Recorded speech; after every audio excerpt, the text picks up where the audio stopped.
Hello, beautiful people. You're welcome to another weekly episode of Nirruption's weekly news podcast. How do we gather our news? Our news is gathered very randomly without any particular focus on any topic. It could be political, business, technological, or cultural. We just throw ourselves out there and try to find out what is happening for you guys. We gather news this way because we want to be as open to as many sources as possible and still maintain our balance. We read the stories directly from our sources so that their point of view will not be changed. Our methodology is not perfect, and if you think we can improve this, do let us know. For the meantime, we hope you enjoy today's episode. This week's news sources are Business Day Nigeria, Food Business Africa, Al Jazeera, Premium Times Nigeria, and Business Post Nigeria. So just before we get into the news, we have a fun riddle for you guys. So you have to listen very carefully. I'm going to say it just twice, and then you have to guess the answer. I have no voice, and yet I speak to you.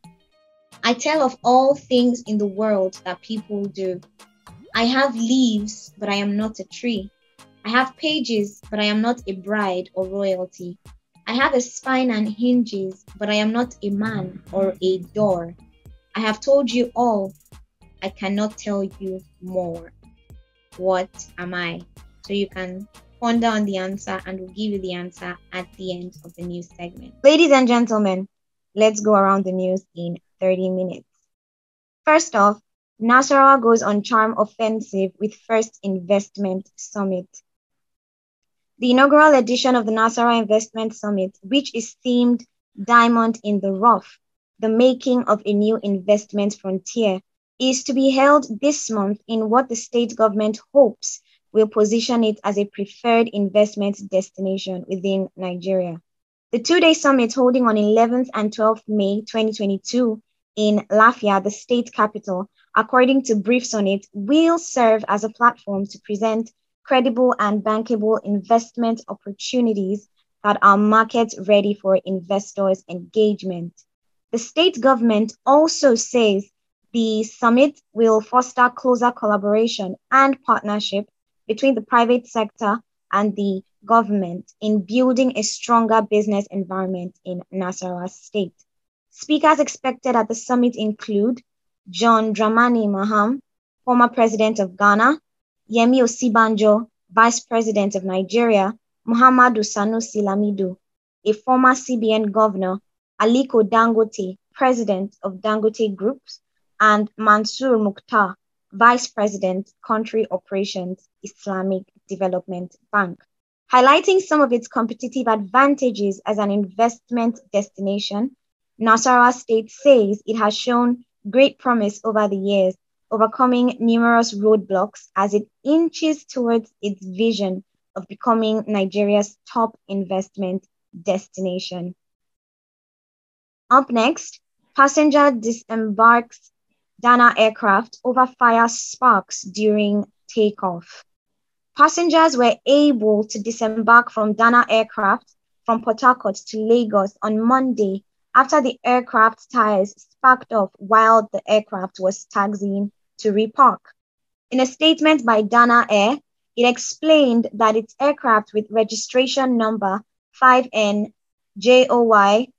operating flight 9J344 from Port Harcourt to Lagos on the 2nd of May 2022 was set to take off when the pilot in command noticed an anomaly which he queried with the air traffic control before embarking on a ramp return in line with our strict safety operating procedures. However, the impact on the brakes as a result of the aborted takeoff affected the aircraft's tires, which sparked off while the aircraft was taxiing to repark.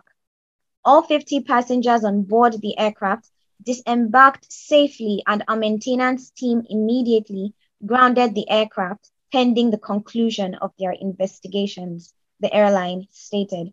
The airline, however, apologized to all the passengers on the flight for the inconveniences caused during the eventual cancellation of the flight.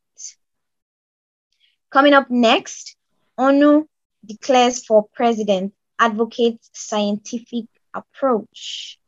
The Minister of Science, Technology and Digital Innovation, Ogbonnaya Onu, on Friday declared for the 2023 presidential election with a vow to strengthen deployment of science, technology and innovation to drive economic development.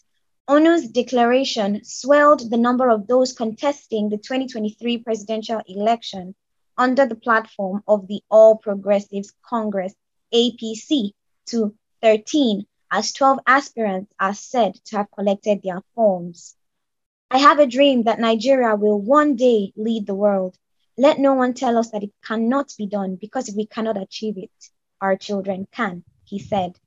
Onu, in his declaration speech, said he believes the purpose is for Nigeria to do for the Black people of the world what Japan did for the yellow people, adding that we must bring discipline into our nation, promote justice, fairness, and equity, and allow creativity to flourish. Cadbury Nigeria commences year on high, reports over 500% growth in first quarter profit. Cadbury Nigeria PLC, a subsidiary of Mondelez International, has reported profit of 1.5 billion naira, that is 3.7 million US dollars, for the first quarter of the year, which ended in March 31st, 2022, representing a growth of 538% when compared to 244 million naira realized in the same period in 2021. The company announced this in its unaudited financial result, highlighting that its profits before tax grew by 538% to 2.2 billion naira in the first quarter of 2022 from 345.1 million naira reported in the first quarter of 2021. The packaged food maker also realized a stellar performance on its top line earning, registering 43% jump in turnover to 12.78 billion naira. In the statement, Managing Director, Cadbury Nigeria, Mrs. Oyeyimika Adeboye, attributed the gains to the company's current repositioning strategy that was beginning to yield the desired results. Nigeria Airlines suspend flights over soaring jet fuel prices. Nigerian Airlines are to suspend all domestic flights from Monday over a fourfold increase in jet fuel prices, an umbrella organization of operators said on Saturday. The Airline Operators of Nigeria said the price of jet fuel had jumped from 190 to 700 Nigerian naira per liter. That's from $0.45 to almost $1.7. The rise in jet fuel prices is primarily caused due to the Russian invasion of Ukraine in February. The cost of fuel has soared worldwide since Russia invaded its western, which triggered a wide range of sanctions by the West on Moscow, a major exporter of oil and gas.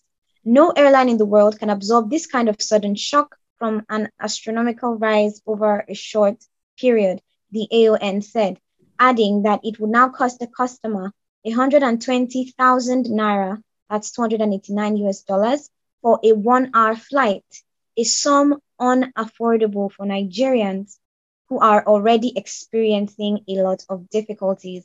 The AON therefore wished to regrettably inform the general public that member airlines will discontinue operations worldwide with effect from Monday, May 9th, 2022, until further notice, it said. The Aviation Ministry responded by urging airlines to consider the multiplier effect of shutting down operations on Nigerians and global travelers. The Nigerian Consumer Protection Agency also implored domestic airlines to consider the effect of the proposed shutdown on passengers and the magnitude of difficulties and hardship associated with such an action. It added it was concerned with rising consumer feedback that airlines have continued to sell tickets beyond the date announced for the proposed service shutdown. Up next, nomination forms, APC PDP cashing on INEC loophole. Nigeria's largest political parties are exploiting a loophole in the rules guiding their conduct established by the Independent Electoral Commission, INEC, to impose excessive nomination fees, Business Day findings show, a development that opens the parties to litigation in future. Regulation 2 of INEC regulations on the conduct of political party primaries precludes political parties from imposing high nomination fees. Political parties must not create rules or impose conditions or set high expression of interest or nomination fees that could exclude aspirants on the basis of sex, religion, ethnicity, circumstance of birth, or wealth, the rule states. The regulation was made to supplement the provisions of the 1999 CFRN and the Electoral Act of 2010, I beg your pardon, as amended, and made particularly pursuant to paragraph 15, part 1 of the third schedule to the Electoral Act, to ensure free, fair, and transparent party primaries, including to ensure that the legality of process of selecting candidates is preserved. Legal analysts who spoke to Business Day said that by not being explicit on what parties can charge as nomination fees, INEC was creating a wiggle room for parties to discriminate against candidates. I don't see why INEC should not implement its regulation, which gives it the power to sanction the parties, Paul Ananaba, a senior advocate of Nigeria, said. Ananaba said INEC has the constitutional power to make regulations as well as to implement these regulations. The current ruling party, the All Progressives Congress, APC, has pegged its nomination and expression of interest forms for presidential aspirants at 100 million naira, while the People's Democratic Party, PDP, settled for 40 million naira for presidential aspirants in its party. The APC is charging 50 million naira for governorship aspirants, 20 million naira and 10 million naira for senatorial and House of Representatives aspirants, respectively, and 2 million naira for State House of Assembly aspirants. However, aspirants under 40 years in APC will get a 50% discount on the fees, while women and persons living with disabilities will pay only for the expression of interest forms. In the case of the PDP, its charges are 21 million naira for governorship, 3.5 million naira for the Senate, 2.5 million naira for the House of Reps, and 1.5 million naira for the State House of Assembly. Many Nigerians, including human rights lawyer Femi Falana, have faulted the APC's 100 million naira presidential nomination fee, describing it as immoral in the face of the country's minimum wage of 30,000 naira, which some states are unable to pay. Muhammadu Sanusi, former Emir of Kano, found it absurd that a poverty-stricken country like Nigeria would fix a contest form at 100 million naira for the presidential ticket of a political party. When contacted on the issue, Festus Okoye, INEC National Commissioner for Information and Voter Education, said the nomination form costs are issues within the whims of the political parties, as membership is voluntary. As a party member, if you believe that the guidelines of fees for nomination forms have excluded you or have discriminated against you under Section 84 of the Electoral Act 2022, you have the right to go and apply to the courts for such to be set aside, Okoye told Business Day. Section 84 of the Electoral Act 2022 provides that an aspirant who complains that any of the provisions of this act and the guidelines of a political party have not been complied with in the selection or nomination of a candidate of a political party for election may apply to the Federal High Court for redress. Meanwhile, in Nigeria, 9 others account for 75% of gas flaring, says the World Bank. Nigeria and 9 other countries accounted for 75% of global gas flaring last year, the World Bank said in a new report on Thursday.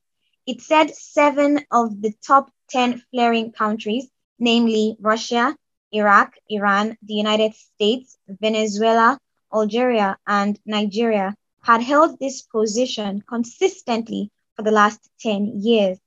The Washington-based multilateral institution said the remaining 3, namely Mexico, Libya, and China, had shown significant flaring increases in recent years.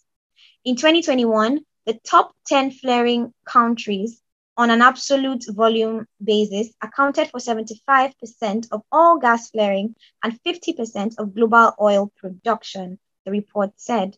Nigeria was ranked 7th in flare volume as flaring reduced by 31% between 2012 and 2021, while flare intensity increased by 10% in the same period. The report said Nigeria had made significant progress in flare reduction since observations began, in no small part due to the commissioning and startup of several major projects to recover and export associated gas, including associated gas processing and export via the Bonny liquefied natural gas plant. Death toll rises in Lagos building collapse. The death toll at the collapsed 3-story building at Ebutemeta in Lagos has risen to 8, an official has said.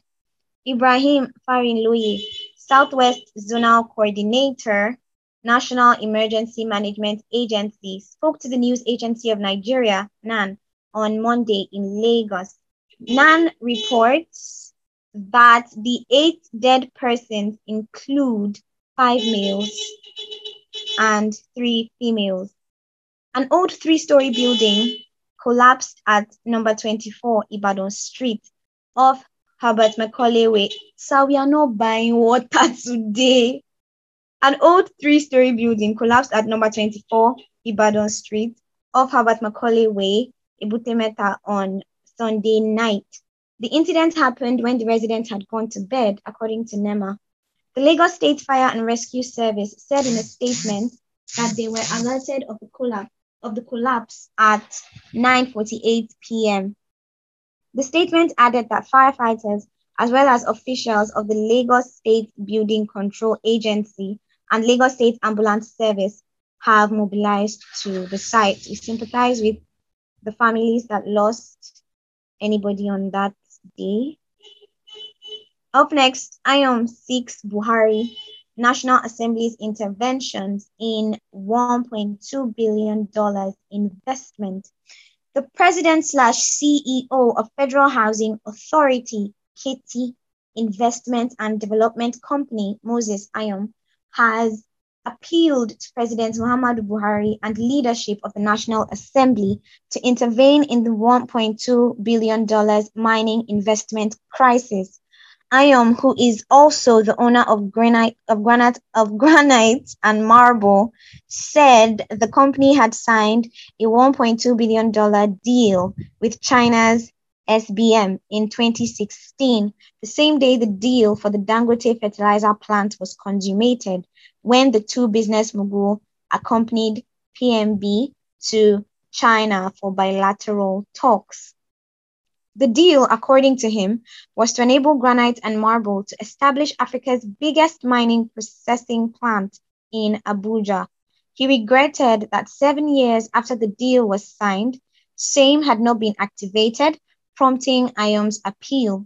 He reckons that resuscitating the deal, he said, will significantly address the problem of unemployment in the country and impact wealth creation.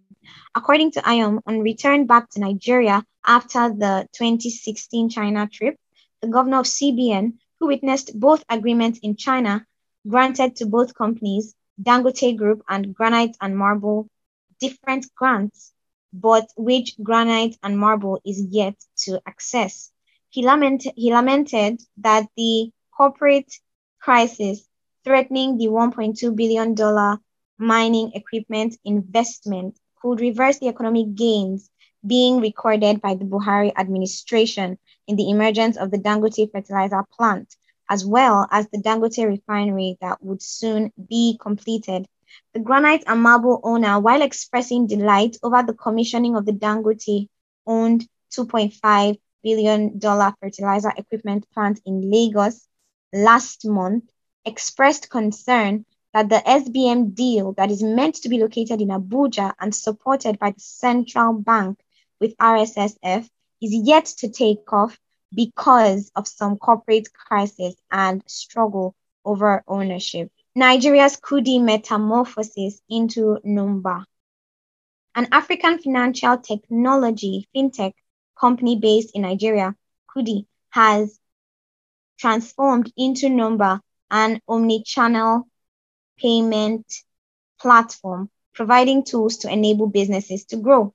According to a statement issued by the firm, with Numba, undeserved and full-fledged businesses can self-onboard in 5 minutes and order a full-service integrated terminal and dashboard designed to manage all their payment needs, whether in cash, cards, transfers, USSD, or QR, across multiple channels and locations. It stated that over the next 6 months, the platform will extend the penetration of its POS terminals across the country, giving more businesses access to technology that delivers real-time oversight of all business transactions, whether they are a one-man business or a corporate all-on-one dashboard. The company also plans to expand its product offerings into invoicing, payroll management, and other tools that boost the productivity of businesses. The Chief Executive Officer of Numba, Yinka Adewale, while commenting on the development, stated that since the launch in 2017, the technology and insights have enabled merchants to earn and build successful businesses, thus transforming their own lives and that of others. Up next, Abuja's local airport is the most patronized in Nigeria. Between 2017 and 2018, the domestic wing of the Muritala Mohammed Airport in Lagos dominated the domestic passenger movement. Specifically, in 2017, 35.5% of the domestic air passengers patronized the Lagos airport, 27.2% used Abuja, 8.3% traveled through Port Harcourt, 4% through Owerri, and 3.4% through the Kaduna airport. Those were the top 5 domestic airports in Nigeria as of 2017. In 2018, Lagos still remained the most patronized, only that Abuja gained more market share. The top 5 local airports in Nigeria by usage in 2018 were Lagos at 33.2%, Abuja at 30.2%, Port Harcourt at 8.4%, Owerri at 4%, and Kano at 3.2%. However, the trend where Lagos was the most patronized domestic airport changed in 2019 as the local wing of the Nnamdi Azikiwe Airport, Abuja, became the most patronized by local air travelers. In that year, Abuja accounted for 33.5% of the domestic passenger movements. Lagos Muritala Mohammed Airport accounted for 31.8%, 8.6% traveled through Port Harcourt, 4% through Kano, and 3.2% through Sam Mbakwe Airport in Owerri, Imo State. The positions of the top 5 domestic airports in Nigeria were no different in 2020, as Abuja still retained the top spot, accounting for 38.6% of the domestic travelers. Lagos attracted 34.3%, while Port Harcourt, Kano, and Owerri accounted for 6.6%, 4.9%, and 4.1% respectively. I hope you're still following, because Nigeria earns twice more from gas than oil in the first quarter. Nigeria's gas revenue outpaced its earnings from crude oil, the lifeblood of Africa's biggest economy, in the first quarter of 2022, in keeping up with the trend that first emerged in December 2020. Data obtained from the Nigerian National Petroleum Company Limited, NNPC, showed that while crude oil exports fetched the nation's $177.86 million over the 3-month period, revenue from gas feedstock to Nigeria LNG Limited amounted to $387.72 million. These are very unusual times in Nigeria's oil and gas sector. Joe Nwakwe, a former chair of the Society of Petroleum Engineers, said, "The widening gap between Nigeria's gas revenue and Nigeria's crude oil exports can be attributed to oil theft challenging the country, which has gone beyond a crisis point." Oyinke Priye Orodu, head of Department of Petroleum Engineering at Covenant University, said crude theft is killing Nigeria's oil business at historic levels, unlike Nigeria's gas, which is in high demand because buyers are switching more to long-term liquefied natural gas contracts. Thefts combined with export terminal and pipeline shutdowns are limiting Nigeria's ability to earn petrol dollars, he said. A further breakdown of NNPC's data showed that in January 2022, Nigeria earned $75.88 million from crude oil, compared with the $84.45 million earned from gas feedstock to NLNG in February.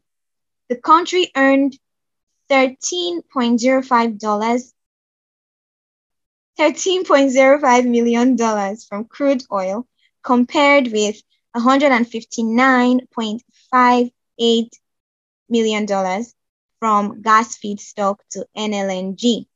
In March, Nigeria earned $88.93 million from crude oil, while gas feedstock to NLNG fetched the country $143.69 million.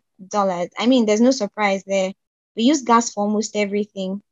Sometimes when I have to bake, my mom makes me promise that I will not use her gas because gas is so expensive. So there's no surprise that gas is selling more than petrol at a time like this. Although the oil theft is really, really, really something to be looked into. Up next, shopping sales hit 9.76 trillion naira as COVID-19 curbs ease.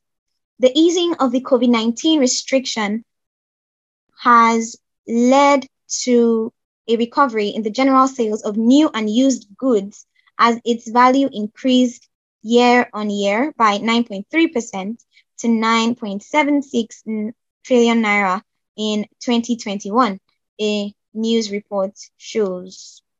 Business Day analysis of the report, titled Retailing in 2021, The Big Picture, by Euromonitor International, a London-based strategic market research firm, shows that the 2021 sales value is higher than that of 2019 and also the highest in 6 years. A breakdown of the data shows that store-based retailing and non-store retailing, that's online, recorded 9.58 trillion naira and 178.2 billion naira, respectively. All right, ladies and gentlemen, that wraps up the news for this week. I hope you enjoyed it every step of the way. So the answer to the riddle at the beginning of the new segment is a book. A book has no voice and yet it can speak to you. It tells of all the things in the world that people do. A book has leaves, but it's not a tree. It has pages, but it's not a bride of royalty. And it has a spine and hinges, but it's not a man or a door.